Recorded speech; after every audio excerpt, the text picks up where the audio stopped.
Praise the lord. మనము లోకమునకు వెలుగై ఉన్నామని వాక్యం సెలవిస్తుంటుంది. ఒకనాడు పాపములో, చీకటిలో, అంధకారంలో ఉన్నటువంటి మనము క్రీస్తు ప్రేమ చేతను, కృపచేతను మనం రక్షణలోకి వచ్చాము. అనగా మనం రక్షించబడినటువంటి వారము. అయితే ఈ రక్షణ పొందినటువంటి మనను గూర్చి వాక్యం అంటుంది, మనము వెలుగై ఉన్నాము అని వాక్యం అంటుంది. వెలుగై ఉన్నటువంటి వారు చీకటిలో ఉన్న వారికి త్రోవ చూపుతారు అనేటువంటి అర్థం ఈ మాటకు వస్తుంది. చీకటి అనగా పాపము, అంధకారము, నిత్యనాశనము, నరకాగ్ని ఆ చీకటికి సూచనగా ఉన్నది.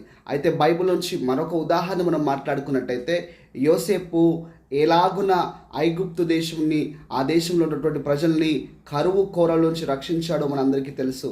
అయితే తాను వెలిగించబడ్డటువంటి తాను ఇతరులకు కలువు కాలంన వెలుగై ఉన్నాడు. మరి ఈరోజు ఈ మాటలు వింటుండగా నీవు లోకంలో ఉన్నటువంటి వారికి విశ్వాసిగా వెలుగును, త్రోవను చూపుతున్నావా?